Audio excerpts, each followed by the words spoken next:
एक बड़ी खबर इस वक्त आ रही है पंजाब के मोहाली से, जहां पर कैप्टन अमरिंदर सिंह के खिलाफ शिरोमणि अकाली दल के कार्यकर्ता सड़कों पर उतर आए। अमरिंदर सिंह का विरोध करने के लिए हजारों की संख्या में अकाली दल के कार्यकर्ता और नेता उनके घर के बाहर जुट गए और इस दौरान वहां पर कोरोना नियमों की जमकर धज्जियां उड़ाई गई है। निजी अस्पतालों में महंगी वैक्सीन और कोरोना किट में हुई धांधली का विरोध करने के लिए सड़कों पर ये उतरे हुए हैं। प्रदर्शनकारियों को रोकने के लिए पुलिस भी वहां तैनात थी। इस दौरान अकाली दल के कार्यकर्ताओं और पुलिस के बीच में झड़प भी हुई है। पुलिस ने प्रदर्शनकारियों को रोकने के लिए पानी की बौछार भी उन पर की है। ताजा हालात हमारे सहयोगी चरण बता रहे हैं।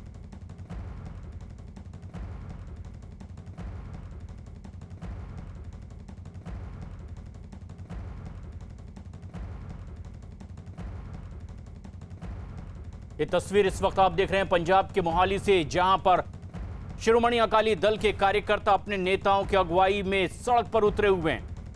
कैप्टन अमरिंदर सिंह के विरोध में ये लोग सड़क पर उतरे हुए हैं और उनके खिलाफ प्रदर्शन किया जा रहा है, लेकिन उन्हें रोकने के लिए पानी की बौछार भी की जा रही है।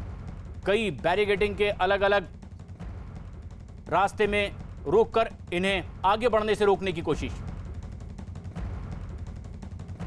पंजाब के मुख्यमंत्री के घर के बाहर फतेह किट और वैक्सीन घोटाले को लेकर धरना दिया और आप मेरे पीछे देख सकते हैं कि शिरोमणि अकाली दलों के ऊपर पुलिस ने वाटर कैनन का उपयोग कर रहे हैं और शिरोमणि अकाली दल के कार्यकर्ताओं को हिरासत में लिया जा रहा है। और आप तस्वीरों में देख सकते हैं कि पंजाब पुलिस सिस्मा फार्म हाउस की तरफ जो जाने वाली जो सड़क है उसी के बीच में बैरिकेडिंग करके अकाली दल के जो कार्यकर्ता हैं उनको रोकने का प्रयास किया जा रहा है, पर अकाली दल के कार्यकर्ता आगे बढ़ने की कोशिश कर रहे हैं और उन्हीं के ऊपर जो है वो वाटर कैनन का उपयोग किया जा रहा है और उन्हें खदेड़ने के लिए हल्का बल प्रयोग भी किया जा रहा है। आप तस्वीरों में देख सकते हैं कि किस तरह से लगातार पानी की बौछारें अकाली दल के कार्यकर्ताओं के ऊपर की जा रही है। और सुखबीर सिंह बादल को भी पंजाब पुलिस ने अभी डिटेन कर लिया है और उन्हें अपने साथ ले गए हैं। और इसी धरने को लेकर आज बीएसपी अकाली दल ने अपना मुख्यमंत्री के घर के बाहर अपना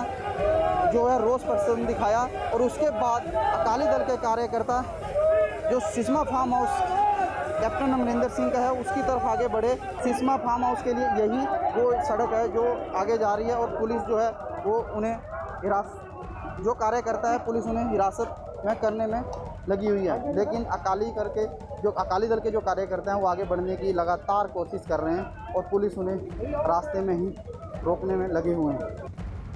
अकाली दल के कार्यकर्ता पंजाब के मुख्यमंत्री के खिलाफ विरोध प्रदर्शन करने के लिए सड़कों पर उतरे हैं। पुलिस ने अब से थोड़ी देर पहले ही प्रदर्शन कर रहे सुखबीर बादल को हिरासत में ले लिया। हिरासत में लिए जाने से पहले सुखबीर बादल ने आरोप लगाया कि पंजाब में हुए घोटालों की वजह से लोगों का गुस्सा भड़का हुआ है और कोई उसे रोक नहीं पाएगा। ये तमाम तस्वीरें आप देख रहे हैं किस तरह से पंजाब में विरोध प्रदर्शन, मुख्यमंत्री कैप्टन अमरिंदर सिंह के खिलाफ अकाली दल, लेकिन खास बात यह है कि उनके साथ अब उनसे गठबंधन का ऐलान कर चुकी बीजेपी के कार्यकर्ता भी साथ में दिखाई दे रहे हैं। आरोप यह भी लगाया गया कि कैप्टन अमरिंदर सिंह ज्यादातर वक्त अपने इस फार्म हाउस से ही ऑपरेट कर रहे हैं और इसीलिए फार्म हाउस के बाहर ही विरोध प्रदर्शन अकाली दल के कार्यकर्ताओं का। पंकज कपाही हमारे सहयोगी इस वक्त हमसे सीधे जुड़ रहे हैं, वहीं पर मौजूद हैं। पंकज, क्या ताजा तस्वीरें इस वक्त और वजह क्या बताई जा रही है? क्यों नहीं इस विरोध प्रदर्शन को समय रहते रोकने की कोशिश हुई या फिर बातचीत के जरिए मसला हल करने की कोशिश हुई?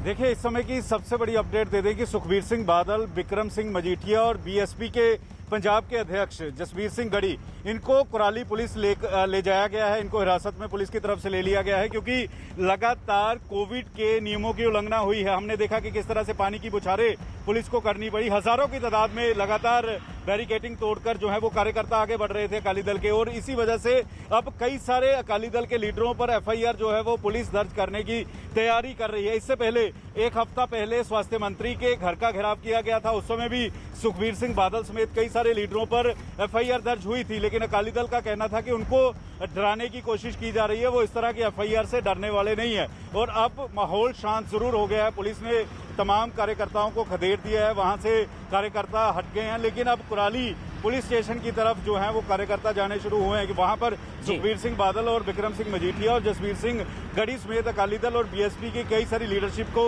लेकर गए हैं। 3 इनके मुख्य इशू थे। एक फतेह किट घोटाला, जो कहा जा रहा है कि जो किट सरकार को 850 रुपए में मिल सकती थी, जिसका टेंडर पहले 850 रुपए में था, वो बाद में 1400 रुपए में क्यों किया गया, क्यों अपने गरीबियों को फायदा पहुंचाने की कोशिश की गई। दूसरा वैक्सीन मामला, वैक्सीन को लेकर कंट्रोवर्सी हुई कि 400 रुपए में केंद्र सरकार से वैक्सीन खरीदी जा रही है, लेकिन 1600 रुपए में प्राइवेट वैक्सीन जो है, प्राइवेट अस्पताल जो है वो वैक्सीन बेच रहे हैं, ये मामला था। इसके अलावा ये कहा जा रहा है कि स्कॉलरशिप मामले में घोटाला हुआ है, स्कॉलरशिप मामले की वजह से जो दलित स्टूडेंट्स हैं उनको रोल नंबर नहीं मिल पा रहे, और इसकी जिम्मेदार सीधे तौर पर पंजाब सरकार है, और इसीलिए हजारों की तादाद में जो प्राइवेट घर है मुख्यमंत्री का, जो प्राइवेट निवास है, वहां पर सिसवा में जो है वो प्रदर्शन आज अकाली दल के नेताओं की तरफ से, अकाली दल के कार्यकर्ताओं की तरफ से किया गया है। जी, लेकिन और कौन कौन से ऐसे नेता हैं जो अगुवाई कर रहे थे, जिन्हें हिरासत में लिया गया, उनकी क्या ताजा स्थिति इस वक्त है?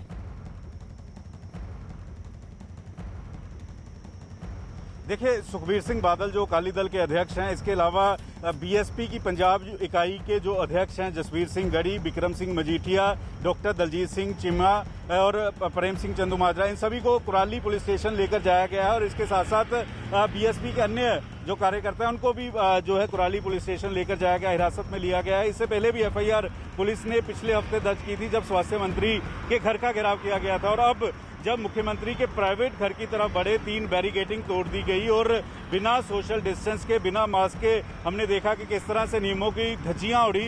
तो ऐसे में अकाली दल के जो मुख्य नेता हैं, चाहे सुखबीर सिंह बादल हों या जसबीर सिंह गढ़ी बीएसपी के नेता हों, उनको अब कुराली पुलिस स्टेशन ले जाया गया है, वहां पर हिरासत में उनको रखा गया है, और ऐसे में एफआईआर भी इन नेताओं के ऊपर जो है वो पुलिस करने जा रही है। लेकिन अब जबकि हिरासत में ले लिया गया है, क्या कहना है अकाली दल का और बीएसपी का?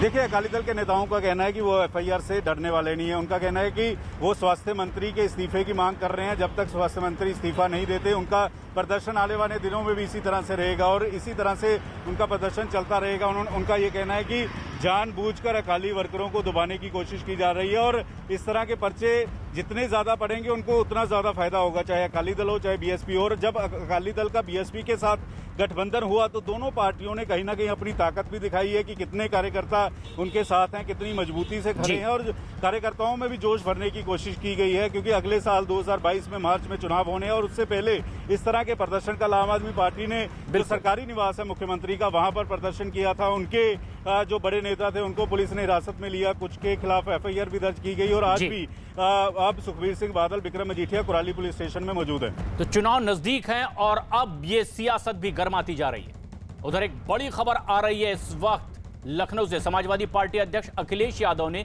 बीएसपी के कुछ विधायकों से मुलाकात की, और इस मुलाकात के बाद बीएसपी के एक विधायक ने अखिलेश यादव की तारीफ की, लेकिन 12 विधायक जुटने पर अलग पार्टी बनाने की बात कही गई है। विधायक असलम रायडी ने भी लालजी वर्मा को अपना नेता बताया है।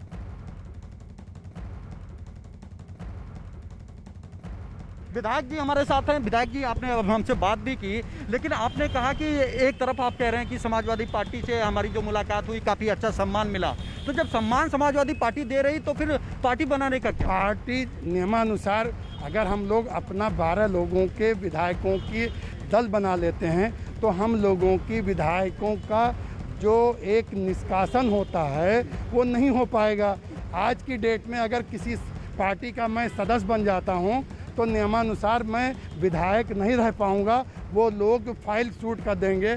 ऐसी स्थिति में हम लोग प्रयास में हैं कि हम लोगों की संख्या 12 हो और उसमें हम लोग एक अलग एक दल बनाएं। देखिए विधायक जी, समय बहुत कम है, कुछ ही महीनों बाद विधानसभा चुनाव है, तो इससे क्या होता है, सदस्यता तो किसी समय भी जा सकती है ना। अगर मैं किसी पार्टी का सदस्य बन जाता हूँ तो मेरी सदस्यता चली जाएगी, और जब एक दल बना करके जाएंगे तो मेरी सदस्यता नहीं जाएगी। विधायक जी, आपके पास 11 सदस्य हैं, क्या आपको कॉन्फिडेंस है कि 12 सदस्य भी आपके साथ आ जाएंगे? बस कॉन्फिडेंस है। अगर यही रवैया रहा तो बहुजन समाज पार्टी, जो लोगों का मकसद है, माननीय सतीश चंद्र मिश्रा जी का मकसद है कि बहुजन समाज पार्टी को जब तक खाक में न मिला देंगे, मिट्टी में नहीं मिला देंगे, जब तक वो चैन से बैठेंगे नहीं। लेकिन वो लोग तो आप पे अनुशासनहीनता का आरोप लगा रहे हैं, रामाचल राजभर हो या लालजी वर्मा हो। चलिए, वो मैं उनसे कह दो कि गम और रंज पैदा ना करें, चमन से गुजरें तो मगर फूलों को रौंदा ना करें। हम तो पहली बार के विधायक हैं, और जो मान्यवर काशीराम जी के साथ के वो विधायक है रामाचल राजभर जी और लालजी वर्मा जी, उनको क्यों पार्टी से निकाला गया? वो तो इतने ईमानदार और इतने कर्मठ कि एकलौता बेटा उनका जब मर गया और उन्होंने तरही तक नहीं किया और आकर के माननीय बहन जी के कामों में लग गए। ऐसे लोगों को तो एक मौका उनकी बात को तो सुनना चाहिए। कहा यह जा रहा है कि असलम रायनी और उनके जो साथी हैं वो एक दबाव के पॉलिटिक्स के तहत नहीं, कोई दबाव नहीं। हम लोग दबाव के, हम लोग विधायक हैं, कहीं जाते थोड़ी, कोई ऐसी बात नहीं है। हम लोग एक दल बनाएंगे और हमारे दल के जो नेता डिसीजन लेंगे उस दल में हम लोग जाएंगे। अच्छा, कौन सी ऐसी बात थी जिससे आपको लगा कि बसपा आपको सम्मान नहीं कर रही? आपको इस सबसे बढ़िया इसका जवाब हमारे रामाचल राजभर जी और माननीय लालजी वर्मा जी देंगे। तो बाद में निष्कासित किए गए, बगावत तो आपने पहले कर दी। बगावत जब मैंने किया था तब उनको लगा था कि हमको बहुत ऊंचा मिल जाएगा, और जब उन लोगों को पार्टी से निकाला गया जो मान्यवर काशीराम जी के ज़माने के हैं, तब आज उनको यह एहसास हुआ कि यहाँ पर कोई चीज़ सुनने वाला नहीं। एक हमारे जो जज होते हैं, जज साहब भी एक बार आखिरी ख्वाहिश पूछते हैं, यहाँ तो ये भी नहीं पूछा जाता। अंतिम सवाल ये है कि कहा जा रहा है कि आप लोग नफ़ा नुकसान देख के ये तय करेंगे कि सपा में जाना है या दल बनाना है। तो जो हमारे दल के नेता कहेंगे वो मानेंगे। लखनऊ से अजीत सिंह हमारे सहयोगी हमसे सीधे जुड़ रहे हैं। अजीत, बीएसपी के नेता कह रहे हैं विधायक असलम की 12 लोग जुड़ गए, नई पार्टी बनाएंगे। ये हक किसी को भी है कानून के तहत, लेकिन यहां समाजवादी पार्टी के नेता से मिलने का मकसद क्या है? देखिए, बिल्कुल प्रशांत, जो भी समाजवादी पार्टी से मिल रहा है या भारतीय जनता पार्टी से मिल रहा है, सबके पीछे सबके राजनीतिक स्वार्थ हैं। और असलम रायनी इस बात को बखूबी समझते हैं कि अगर हम एक दल बनाकर समाजवादी पार्टी के साथ समझौता करेंगे तो 2022 के विधानसभा चुनाव में हम सौदे कर पाएंगे सीटों को लेकर। और दल के तौर पर अगर अखिलेश यादव के साथ इनकी पार्टी का विलय होता, और जो कह रहे हैं कि लालजी वर्मा हमारी पार्टी के मुखिया होंगे, हमारे पास 11 MLA हैं, 12वें का हम वेट कर रहे हैं, तो एक बड़ा राजनीतिक समीकरण बनाने की कोशिश कर रहे हैं। क्योंकि लालजी वर्मा वो चेहरे हैं जो कुर्मी बिरादरी के बड़े नेता माने जाते हैं, पूर्वांचल में अच्छा खासा रसूख रहा, और अगर लालजी वर्मा साथ में आएंगे तो रामाचल राजभर भी साथ में आएंगे। यानी बसपा के वो बागी लोग जो मायावती या सतीश चंद्र मिश्रा से नाराज है, जिस तरह वो कह रहे थे कि हमको सतीश चंद्र मिश्रा से शिकायत है, तो वो मिलजुल कर एक अपनी पार्टी बनाना चाहते हैं और पार्टी बनाकर किसी बड़ी पार्टी के साथ समझौता करना चाहते हैं। उनको पता है कि चाहे ओम प्रकाश राजभर हो, शिवपाल सिंह यादव हो, असदुद्दीन ओवैसी हो, तो उस तरह वो अपने आप को स्थापित करेंगे और फिर अपनी जरूरत के हिसाब से सीटों का सौदा करेंगे। तो कहीं न कहीं राजनीतिक सौदा करने की तैयारी, हालांकि अखिलेश यादव ने पहले ही प्रशांत साफ कर दिया कि हम बड़े दलों से नहीं, छोटे दलों से समझौता करेंगे। और ये संकेत दे दिए गए हैं कि भविष्य में कुछ और हलचल बढ़ेगी। राजीव हमारे सहयोगी इस वक्त हमसे सीधे जुड़ रहे हैं, जिन्होंने बीएसपी नेता से भी बातचीत की है। लेकिन जो बीएसपी पार्टी इस वक्त उत्तर प्रदेश में है, राजीव, उसकी आधिकारिक कोई प्रतिक्रिया अब तक आ पाई है इस पूरे घटनाक्रम पर? देखिए, इस पूरे मामले पर अब तक बहुजन समाजवादी पार्टी का कोई अधिकृत बयान नहीं आया है। और इससे पहले भी जब बहुजन समाजवादी पार्टी में या बगावत हो या फिर निष्कासन हो, उसके बाद भी पार्टी हाईकमान कोई आधिकारिक बयान नहीं जारी करता है। लेकिन जिस तरह से पूरा दिन आज जो पॉलिटिकल हैपनिंग हुई, उसमें अब से कुछ देर पहले हमने उत्तर प्रदेश के विधानसभा अध्यक्ष हृदय नारायण दीक्षित जी से बात की है और उनसे पूछा है कि बसपा के बागी विधायक ये दावा कर रहे हैं कि वो एक नई पार्टी बनाएंगे, लेकिन उनका ये कहना है कि नई पार्टी के गठन के लिए सिर्फ विधानमंडल दल में फूट जरूरी नहीं है, उसके साथ ही साथ संगठन में भी फूट होनी चाहिए। यानी कि विधायकों को टूट के ही पार्टी नहीं बनाई जा सकती, उसके साथ ही साथ बहुजन समाजवादी पार्टी के जो संगठन है उसमें भी टूट होनी चाहिए। यानी उनके पदाधिकारी भी पार्टी से अलग होकर आपके साथ आने चाहिए। तो और दूसरी चीज़ ये है कि अगर देखा जाए तो उत्तर प्रदेश में इस वक्त बीएसपी के 18 विधायक थे, जिसमें से 11 निष्कासित हैं और साथ ही विधायक बचे हैं। तो ऐसे में अगर ये पार्टी बनाने के लिए अटेम्प्ट करते हैं तो बहुजन समाजवादी पार्टी दल बदल कानून के तहत इन पर कार्रवाई का भी एप्लीकेशन दे सकती है। लेकिन विधानसभा अध्यक्ष का ये कहना था कि अब तक ये जो 4 साल का कार्यकाल है उसमें एक भी मामला ऐसा नहीं है, चाहे पहले रामवीर उपाध्याय जो बसपा के विधायक रहे हैं उनको जब पार्टी से निकाला गया, या अनिल सिंह को जब पार्टी से निकाला गया, या जो ये 11 विधायक निकाले गए हैं उसके बाद बसपा ने किसी विधायक की सदस्यता खत्म करने के लिए अब बीएसपी क्या आगे करेगी ये आधिकारिक तौर पर देखना जरूरी है। लेकिन उधर इस पूरे हलचल को लेकर के समाजवादी पार्टी की ओर से क्या प्रतिक्रिया आ रही है ये भी आपको सुनाते हैं। जिस तरह से बीते चुनाव में बसपा के लोग आए थे उस दौरान सपा ने उन्हें एक ये भरोसा दिया था कि सपा में पूरा सम्मान मिलेगा। नहीं, देखिए समाजवादी पार्टी सबका सम्मान करती है। राष्ट्रीय अध्यक्ष जी ये लगातार कह रहे हैं कि हम भाजपा के खिलाफ लड़ रहे हैं। भाजपा को हटाने के लिए जिन लोगों की भी आस्था समाजवादी पार्टी पे है या समाजवादी कार्यक्रमों में है वो कारवां जुड़ रहा है। लेकिन ये बसपा के विधायक हैं, अगर इनको टिकट दिया जाएगा तो फिर क्या मुझे कोई जानकारी नहीं है। अजीत हमारे सहयोगी भी लगातार हमारे साथ बने हुए हैं। अजीत, ये किस और सियासी समीकरण जानने के संकेत माने जाएं? देखिए बिल्कुल, जिस दिन लालजी वर्मा और रामचंद्र राजभर को बसपा से पार्टी से निकाला गया था और मायावती का ये बड़ा आत्मघाती कदम माना जा रहा था, जो राजनीतिक विश्लेषक थे वो कह रहे थे कि मायावती ने आत्मघाती कदम उठा लिया है। तो लालजी वर्मा वो ऐसी शख्सियत है जो बहुजन समाज पार्टी की सरकार में कैडर में बहुत ज्यादा पैठ रखते हैं। इसके साथ ही रामचंद्र राजभर भी राजभरों के नेता है, लालजी वर्मा कुर्मियों के नेता। जो बात राजीव कह रहे थे कि विधानसभा अध्यक्ष कह रहे थे कि सर जो विधायकों के साथ साथ संगठन के लोगों की भी जरूरत होती है, तो इसकी पृष्ठभूमि पहले ही लालजी वर्मा और रामचंद्र राजभर ने तैयार कर दी। दोनों ने अपने अम्बेडकर नगर की कटहरी और अकबरपुर विधानसभा में बड़ी बड़ी मीटिंगें की हैं। 3 से 4 दिन पहले 2-2, 3-3 हजार लोगों को एक एक करके बुलाया, संगठन से बात की। तो ये तैयारी यानी कि पहले है। और लालजी वर्मा इस बात को बखूबी समझते हैं कि हम किसी बड़े दल में जाएंगे, सीधे जाएंगे तो शायद हमारी वो राजनीतिक महत्वाकांक्षा पूरी नहीं होगी जो हम दल बनाकर, या अगर 12 विधायक लेकर नई पार्टी बनाते हैं या किसी दल में शामिल होते हैं, तो जो हम राजनीतिक सौदा कर पाएंगे या राजनीतिक जो महत्वाकांक्षा होगी वो हमारी पूरी होगी। क्योंकि लालजी वर्मा बड़े राजनेताओं की गिनती में आते हैं और कहा जाता है कि बहुत ही शार्प राजनेता हैं और बसपा के प्रदेश अध्यक्ष भी रह चुके हैं, कई राज्यों के प्रभारी रह चुके हैं, 5-5 मंत्रालयों के कैबिनेट मंत्री रह चुके हैं और रामचंद्र राजभर भी उनके साथ हैं। तो जहां भी जाएंगे लालजी वर्मा और रामचंद्र एक साथ जाएंगे। और अब ये विधायक जो असलम रायनी है, वंदना सिंह है, अनिल सिंह है, इसके साथ इनके जो सुषमा पटेल हैं, हरगोविंद भार्गव, ये सभी विधायक अब लामबंद हो रहे हो। इनका जो आज अखिलेश यादव से मीटिंग हुई या फिर विधानसभा अध्यक्ष से बात की थी, इनकी पूरी तैयारी यही है कि हम एक दल बना लें, लालजी वर्मा को पार्टी का नेता बना लें और उसके बाद लालजी वर्मा के जरिए बड़े नेताओं से इनकी मंशा है कि एक नई पार्टी बना ली जाए। राजीव, लेकिन आप जब बीएसपी नेता से बातचीत कर रहे थे, कुछ वो बता पाए कि वो कब ऐसा करने जा रहे हैं आधिकारिक तौर पर? देखिए, जब हमारी असलम रायनी से बात हुई तो उन्होंने कहा कि हम विधानसभा अध्यक्ष से मुलाकात करने जा रहे हैं और उनसे हम ये पूछेंगे कि क्या हम अगर 12 विधायक हो जाते हैं, यानी 2/3 से बहुमत अधिक हमारा हो जाता है, तो क्या हम एक नई पार्टी का गठन कर सकते हैं?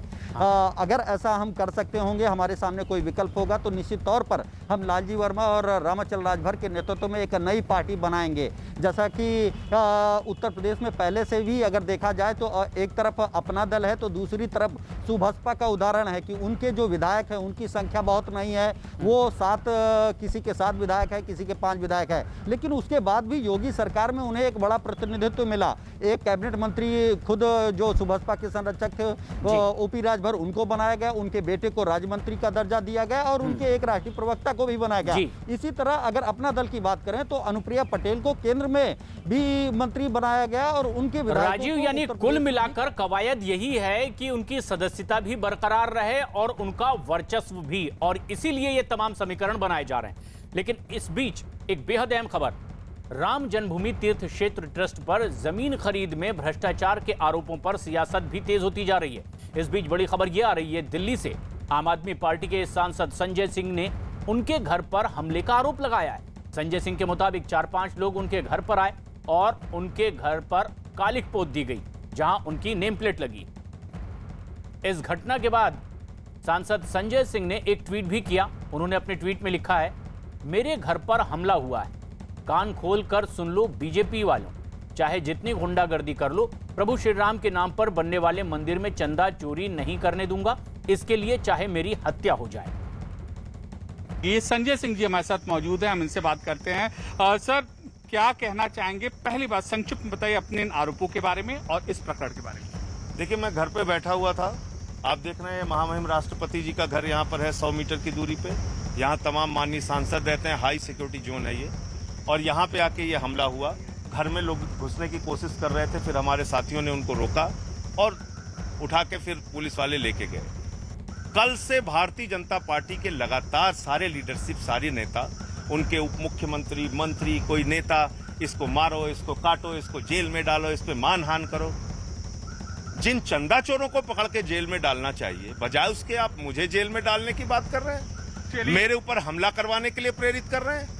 केंद्र की सरकार यहाँ बैठी हुई है भारतीय जनता पार्टी की, उनके अधीन यहाँ पुलिस आती है। मुझे मिट्टी का तेल डाल के जिंदा जला के मारने की धमकी दी गई, उसकी शिकायत दे चुका हूं। उस पर आज तक कोई कार्रवाई नहीं हुई, इसमें भी कुछ नहीं होगी। लेकिन मैं भाजपा के गुंडों से और केंद्र की सरकार से कहना चाहता हूं, 1000 हमले करवाओ, मेरी हत्या करवा दो, लेकिन मैं चंदा चोरों को जेल भिजवाकर ही मानूंगा। सर, आपने ये जो आरोप लगाया है, न्यूज 18 इंडिया के कैमरे पर जो इससे जुड़े एक जो शख्स हैं, उन्होंने कहा है कि कागज दिखाते हुए कहा कि लेन देन में, बिक्री में कोई यहाँ पर गड़बड़ी नहीं हुई है। चोर क्या बोलेगा? नहीं, जो जमीन के मालिक हैं। चोर क्या बोलेंगे?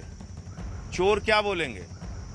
जो बंदर बांट करने वाले चोर हैं वो क्या बोलेंगे? मैंने तो सारे कागज दिखा दिए। मेरा तो एक ही सवाल है, 2 करोड़ की जमीन 5 मिनट में 18.5 करोड़ में क्यों खरीदी गई? दिल्ली में आप सांसद संजय सिंह के घर पर कालिक पोती गई है और आप देख सकते हैं कि नॉर्थ एवेन्यू में उनका जो घर है, यहाँ पर काले रंग से पेंट किया गया है और इनके नेम प्लेट के भी आगे यहाँ पर ये निशान लगाया गया है। और इससे पहले संजय सिंह ने कुछ राजनीतिक आरोप लगाए थे, जिसके बाद ये पूरा का पूरा प्रकरण सामने आया है। फिलहाल दिल्ली पुलिस की टीम यहाँ पर आने वाली है कुछ ही देर में। दिल्ली पुलिस का ये कहना है कि ट्वीट के जरिए उनको इस प्रकरण की जानकारी मिली है, लेकिन यहाँ पर आप तस्वीरों में देख सकते हैं किस तरीके से काला रंग उनके नेम प्लेट के आगे और उनके घर के आगे करने की कोशिश की गई। हमारे साथ कुछ लोग हैं। भैया, ये क्या हुआ था, कब हुआ? अभी 15 मिनट पहले करीब हम यहाँ खड़े थे और 2-3 आदमी आए। आने के बाद में एकदम से कालिश निकाली और फेरने लगे और नारे लगाने लगे। यहाँ पे वो क्या बोल रहे थे? बस ये कह रहे कि हमारे जय श्री राम को नीचा दिखाने की वजह से इन्होंने ये किया है और उल्टे सीधी इनकी बातें चलती रही यहाँ पर। ऐसा इनका ये कहना है। हमारे साथ कुछ और लोग भी हैं, हम इनसे बात करते हैं। सर, बताइए क्या हुआ था पूरी घटना? मेरा नाम पंडित अमित भारद्वाज है और हम यहाँ पे कुछ आताताई लोग आए जो मतलब बुद्धि से पैदल हो चुके लोग हैं। नहीं, हुआ क्या था ये बताइए। हुआ, उन्होंने संजय सिंह जी के मकान पे हमला करने की कोशिश की, बोर्ड को तोड़ने की कोशिश की। हमारे माननीय सांसद जी अंदर स्पीच दे रहे थे, मीडिया बंधुओं से बात कर रहे थे। उन्होंने बाहर से उन पर मतलब पत्थर फेंकने की कोशिश की। लेकिन इस पूरे मामले की जानकारी मिलने के बाद दिल्ली पुलिस पहुंची संजय सिंह के घर और पुलिस अब इस पूरे मामले की जांच पड़ताल की बात कर रही है। संजय सिंह के घर पर जो कालिक पोती गई है, उस मामले में दिल्ली पुलिस भी हरकत में आ गई। आप देख सकते हैं कि दिल्ली पुलिस की टीम है वो यहाँ पर आई है और यहाँ पर साक्ष्य इकट्ठा करने, लोगों से पूछताछ करने आई है। और इस मामले में 2 लोगों को अभी हिरासत में लिया गया है और पुलिस की टीम यहाँ पर आई है, सांसद से पूछताछ कर रही है, उनके स्टाफ के लोगों से पूछताछ कर जानकारी इकट्ठा की जा रही है। तो फिलहाल अभी इस मामले में इनकी ओर से दावा किया जा रहा है कि जिन लोगों ने ये पूरी की पूरी कार्रवाई की थी वो असामाजिक तत्व थे और इसकी जानकारी पुलिस को दे दी गई है, जिसके बाद इस तरीके की हरकत, इस तरीके का जो मूवमेंट है आप सांसद संजय सिंह के घर के सामने देख सकते हैं। आप देखना ये होगा कि किस तरीके से पुलिस इस पूरे के पूरे मामले में तफ्तीश अपनी आगे बढ़ाती है। कैमरा पर्सन निजाम अंसारी के साथ अमित पांडे, दिल्ली, न्यूज़ 18 इंडिया। सांसद संजय सिंह बीजेपी सरकार पर आरोप लगा रहे हैं, तो बीजेपी की तरफ से सांसद मीनाक्षी लेखी ने भी पलटवार किया। संजय सिंह और केजरीवाल वो लोग हैं जो अपने ही लोगों से खुद अटैक करवाते हैं और 24 घंटा झूठ बोलते हैं। राम मंदिर में क्या हुआ है वो सबके सामने है और जिसने भी जमीन जायदाद खरीदी है उसको पता है कि अधिकतर जितनी ट्रांजैक्शंस है आम आदमी पार्टी वाले कैश में करते हैं, ब्लैक में करते हैं। राम मंदिर की जमीन की ट्रांजैक्शन ब्लैक में नहीं हो सकती और वो सारा पैसा जो है व्हाइट में दिया गया है। और अगर इनको कानून, एग्रीमेंट टू सेल और सेल डीड की समझ है तो ये बकवास बंद करें और अटैक अपने आप को हीरो बनाने की जरूरत नहीं है, क्योंकि तुम हीरो नहीं जीरो हो। जैसा तुम्हारा मुख्यमंत्री है केंद्र सरकार के कामों के ऊपर अपनी तगमे लगाने का काम करता है, वही काम तुम उत्तर प्रदेश में कर रहे हो और गुंडे तो तुम हो जो पूरी दुनिया जानती है। आरोप लग रहे हैं कि राम जन्मभूमि तीर्थ क्षेत्र ट्रस्ट के 2 करोड़ रुपए की जमीन महज कुछ मिनटों में 18.5 करोड़ रुपए में खरीदी गई। इसे लेकर समाजवादी पार्टी, आम आदमी पार्टी और कांग्रेस ने अब मोर्चा खोल दिया है। कांग्रेस सुप्रीम कोर्ट से आरोपों की जांच अपनी निगरानी में करवाने की मांग कर रही है। जमीन का एग्रीमेंट सुल्तान अंसारी और रवि मोहन तिवारी के नाम है, यानी सुल्तान अंसारी और रवि मोहन तिवारी ने से ट्रस्ट ने यह जमीन खरीदी है। और इन सब के बीच न्यूज 18 इंडिया ने सुल्तान अंसारी को ढूंढ निकाला है और न्यूज 18 इंडिया ने सुल्तान अंसारी से पूरे विवाद का सच जानने की कोशिश की। ये 2 करोड़ पहले थे जमीन का रेट, फिर 18 करोड़ हो गए, कैसे हो गए? ये जो आरोप लगाए जा रहे हैं सभी तमाम लोगों की तरफ से, क्या आपको लगता है कि वाकई में सेकंडों में, मिनटों में जमीन के रेट बदल दिए गए? ऐसा है कि जैसे मिनटों में जो बात कही जा रही है कि 10 मिनट में ज़मीन का रेट 2 करोड़ रुपया से 18.5 करोड़ रुपया हो गया, तो ये तो सरासर गलत है। क्योंकि ये जो इतना जो इसका फासला हुआ है तो ये कोई 2 मिनट और 10 मिनट में नहीं हुआ है। ठीक है, ये सन 2011 में जब हम लोग एग्रीमेंट कराए तो ज़मीन का एग्रीमेंट जो है 1 करोड़ रुपए में बात हुई थी, जिसमें से 10 लाख रुपए हमने पेशगी के रूप में दिया था। 2014 में रिन्यूअल उसका हो गया। 2019 में जब हम लोगों ने उसका एग्रीमेंट कराया तो उसकी बात जो है 2 करोड़ रुपए में तय हुई, जिसमें से 50 लाख रुपए हम लोगों ने पेशगी के रूप में उनको दिया था। लेकिन जब हमारी ट्रस्ट से ये बात हुई कि जो है इसको हम लोग बैनामा लेंगे, तो चूँकि ट्रस्ट ने ये कहा कि जो एग्रीमेंट धारक है उनको हम पैसा नहीं दे सकते, हम बैनामा धारक को पैसा देंगे। तो हम लोगों ने आपसी सहमति बना के कि किसी 2 लोग के नाम बैनामा हो जाए, जो जिसका प्रॉफिट होगा उसको वो दे दिया जाएगा। तो हम 2 लोगों के नाम हमारा बैनामा हो गया। 18 करोड़ रुपए आपने किस तरीके से लिए? मतलब वो कैश में था या फिर खाते में था या फिर किस तरीके से? 18 करोड़ नहीं लिया हम लोगों ने। हमारे खाते में जो आया है वो केवल 17 करोड़ रुपये, हमारे 8.5 करोड़ रुपये मेरे खाते में और 8.5 करोड़ रुपया जो है वो रवि मोहन के खाते में आया है। और अजीत हमारे सहयोगी अयोध्या में इस वक्त मौजूद हैं। अजीत, खरीदने बेचने वालों से तमाम बातचीत के बाद, जानकारी लेने के बाद क्या ताजा स्थिति? देखिए बिल्कुल प्रशांत, ताजा स्थिति यही है कि चंपत राय ने सीधे तौर पर कह दिया कि हमने स्टडी कर ली है, जमीन खरीद फरोख्त में किसी प्रकार की कोई गड़बड़ी नहीं है। सर्किल रेट के हिसाब से 5 करोड़ 80 लाख उसकी कीमत है, यानी 1423 रुपए के हिसाब से, वर्ग मीटर हिसाब से उसका रेट है। लेकिन जो मार्केट वैल्यू है वो 25 से 30 करोड़ है। लिहाजा उनके मुताबिक ये जमीन हमने कम दाम पर खरीदी है। और हमने उस व्यक्ति को भी ढूंढ कर निकाला प्रशांत, जिसकी ये पुश्तैनी जमीन थी, यानी महमूद आलम के 2 बेटे नूर आलम और जावेद आलम। उनसे जब हमने बात की तो उनका साफ तौर पर यह कहना था कि सीधे तौर पर कि हमने 1997 में ये जमीन हमारे पिता से हमारे नाम आई और उसके बाद 2011 में उन्होंने हरीश पाठक और कुसुम पाठक को 1 करोड़ रुपए में एग्रीमेंट किया और वही जमीन 2017 में उनको रजिस्ट्री कर दी 2 करोड़ रुपए में, जिसके बाद ये जमीन सुल्तान अंसारी के पास चली गई। सुल्तान अंसारी ने ये जमीन बाकायदा राम जन्मभूमि को ट्रस्ट को ये बेच दिया 18.5 करोड़ में। जो आरोप सपा के नेता पवन पांडे, आम आदमी पार्टी के संजय सिंह लगा रहे हैं, उसको लेकर सीधे तौर पर बीजेपी का भी कहना है कि ये वो लोग हैं जो राम भक्तों के खून से सने लोग हैं, सलाह नहीं देना चाहिए। जो राम जन्मभूमि तीर्थ ट्रस्ट के अध्यक्ष हैं नित्य गोपाल दास, उनके जो उत्तराधिकारी हैं कमल नयन दास, उन्होंने सीधे तौर पर कहा कि अगर जांच की बात है तो जांच होनी चाहिए, लेकिन इस तरह का आरोप लगाना गलत है। और यही बात कही जा रही है ट्रस्ट की ओर से भी कि हम तमाम वो चीजें सामने रख चुके हैं जिसमें भ्रष्टाचार के आरोप बेबुनियाद हैं। लेकिन जब ये भ्रष्टाचार के आरोप लगे तो एक बार फिर से इसे खारिज करते हुए राम जन्मभूमि तीर्थ क्षेत्र के महासचिव चंपत राय ने सोमवार शाम को एक बयान जारी किया है। चंपत राय ने अपने ताजा बयान में कहा कि आरोप लगाने वालों ने तथ्यों की जानकारी नहीं ली है, इसमें समाज में भ्रम की स्थिति उत्पन्न हुई है।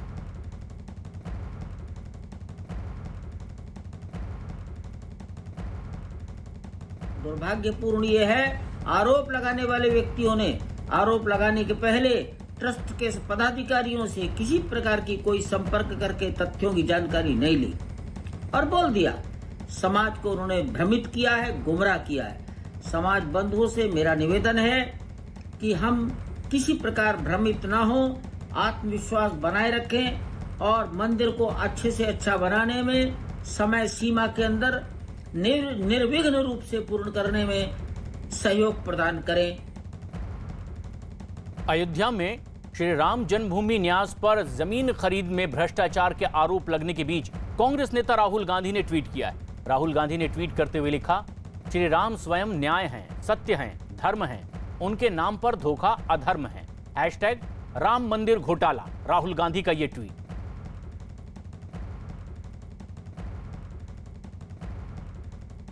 राहुल गांधी के ट्वीट के बाद केंद्रीय संस्कृति और पर्यटन मंत्री प्रहलाद पटेल ने भी पलटवार किया और दावा किया कि राहुल गांधी का मंदिर के बारे में ऐसा बात करना पूरी तरह से राजनीति से प्रेरित है। मैं एक चीज जानता हूं कि मैं राम आंदोलन के प्रारंभ से राम आंदोलन में जुड़ा हूं। राहुल गांधी हों, उनके परिवार के लोग हों, उनकी पार्टी हो, विपक्ष हो, हमेशा राम मंदिर के बनने में ये रोड़ा बनते रहे और कोशिश रही है कि उसमें कोई ना कोई व्यवधान पैदा किए जाए, आरोप लगाए जाए। एक बार ईंटों के हम लोग जब इकट्ठी की थी उस पर आरोप लगा था। एक अहम खबर इस वक्त आ रही है उत्तर प्रदेश के गौतम बुद्ध नगर के चिरौली गांव से, जहां किसानों ने यमुना एक्सप्रेसवे पर जाम लगा दिया है। बड़ी संख्या में पहुंचे इन किसानों ने आरोप लगाया कि पिछले 1 महीने से उनका गेहूं नहीं बिक रहा है, जिससे वो परेशान हैं। ट्रैक्टर ट्रॉली में गेहूं भरकर पहुंचे इन किसानों ने एमएसपी पर गेहूं बेचने की मांग की है। किसानों के इस प्रदर्शन से वहां जाम लग गया और इसके बाद पुलिस और प्रशासन के बड़े अधिकारी मौके पर पहुंचे और किसानों को समझाकर वहां से रास्ता खाली करवाया गया। इस वक्त हम मौजूद हैं यमुना एक्सप्रेसवे पर और यहाँ पर आप देख सकते हैं कि काफ़ी तादाद में जो किसान गाजीपुर में जो आंदोलन कर रहे थे, जो बैठे हुए थे, वो ट्रैक्टर और ट्रॉली के साथ यहाँ पर यमुना एक्सप्रेसवे पहुँच गए और एक तरफ इन्होंने यहाँ पर आप तस्वीरों में देख सकते हैं कि एक तरफ जो है ये किसान जो है यमुना एक्सप्रेसवे को जाम कर दिया और उसके बाद जो है यहाँ पर लोकल पुलिस यहाँ पर पहुँची है। यहाँ पर तस्वीरों में आप देख सकते हैं लोकल पुलिस यहाँ पर पहुँची है। लोकल पुलिस इन्हें यहाँ से हटा रही है। जो ट्रॉली लेकर यहाँ पर यमुना एक्सप्रेसवे पर ये किसान पहुँच गए। यहाँ पर तस्वीरों में आप देख सकते हैं। मैं यहाँ पर कुछ किसानों से बातचीत करने की कोशिश करता हूँ। कहाँ जा रहे थे आप लोग? हम गेहूँ चौरोली में गेहूँ ना तुल्लो सेंटर पे थे, महीना वहीं पड़ी जब लाए हैं आज। और आज जो डीएम साहब आए हुए हैं मंगल दिवस में जा रहे हैं, किसान परेशान है। तो डीएम साहब से मिलने के लिए जा रहे हैं आप? से मिलकर कहा करेंगे, गेहूँ ने तुलवाए थे हमारे ने, तो डीएम साहब मिलकर हम कहा करेंगे, हम तो किसान आदमी है। गेहूँ ट्रॉली में क्या है? गेहूँ है? हाँ गेहूँ है, देख लो। क्या गेहूँ आपका बिक नहीं रहा? क्या दिक्कत है? गेहूँ तुलना रहो, 1 महीना है कांटे पे पड़े पड़े किसान को गेहूँ ना तुल लो। और लोग कह रहे हैं कि डेट खत्म है, देख लो तमाम ठेलिन में गेहूँ है, तमाम ठाड़ जाओ सेंटर पे। ठीक है, जरा रुकिए, हम एक बार तस्वीरों के जरिए आपको दिखाना चाहेंगे कि यहाँ पर ये जो है ये गेहूं है और ये गेहूं लेकर जो है किसान यहाँ पर पहुँचे हैं और इनका कहना है कि इनका गेहूं जो है वो बिक नहीं रहा है, तौला नहीं जा रहा है प्रशासन की तरफ से। और उसके बाद यहाँ पर जो है किसान यमुना एक्सप्रेसवे पर पहुँचे हैं, जिसके बाद पुलिस प्रशासन यहाँ पर पहुँची है यहाँ पर। और मैं इनसे भी बात करूँगा। जरा रुकिएगा, क्या है आपका ट्रॉली में? अनाज है, गेहूँ है। गेहूँ कहाँ ले जा रहे हैं? बेचने ले जा रहे हैं। कहाँ ले जाए? बेचने के लिए। तो ये यमुना एक्सप्रेस पे जाम करेंगे, कोई खरीद नहीं रहा। क्यों नहीं खरीद रहे? क्या प्रॉब्लम है? कोई खरीद नहीं रहा। जरा मैं यहाँ पर देख सकते हैं, यहाँ पर यहाँ भी देख सकते हैं कि बोरी जो है इस ट्रैक्टर में गेहूँ है। और यहाँ पर एक दूसरा और किसान, आपके इसमें क्या है? गेहूँ है बाबूजी, गेहूँ। आप यहाँ क्यों लेके आ गए? यमुना एक्सप्रेस ये आए थे, गांव में नहीं तोल चल रही। हमारे चौरोली गांव में 1 साल से 1 महीने से कांटा चल रहा था, वहाँ गेहूँ नहीं तोले हमारे। अच्छा, आपका गेहूँ तौला नहीं गया? कौन नहीं तौला? प्रशासन ने नहीं तौला? किसने नहीं तौला? अब किसी ने तो तोल चली नहीं तो क्या तोलेगा वो? कोई खरीदने के लिए नहीं आ रहा? कोई खरीदने के लिए तैयार नहीं है। कोई खरीदने के लिए। आपके इसमें भी गेहूँ है पूरा? इसमें भी इनका भी कहा, जरा दिखाइए आपके इसमें क्या है, जरा दिखाइए आप। इनका भी कहना है कि इनके जो ट्रैक्टर में है वो ये गेहूं है और ये अब गेहूं की बोरी खोल रहे हैं, इनका कहना है। और इनका साफ ये भी कहना है कि ये काफ़ी ज़्यादा परेशान इसलिए हैं क्योंकि इनका कहना है कि आप कौन सा गांव के हैं? चौरोली गांव। ये किधर पड़ता है? ये चौरोली पर, नीम के चौरोली पास में ही है। नीम का चौरोली जो गांव है उस गांव से ये बिलोंग करते हैं और इनका कहना है कि गेहूं इनका बिक नहीं रहा है। फिलहाल लोकल पुलिस यहां पर पहुंची है और लोकल पुलिस ने इन्हें यहां से हटाया है। वीडियो जर्नलिस्ट नकुल के साथ अमित कुमार सिंह, न्यूज़ 18 इंडिया।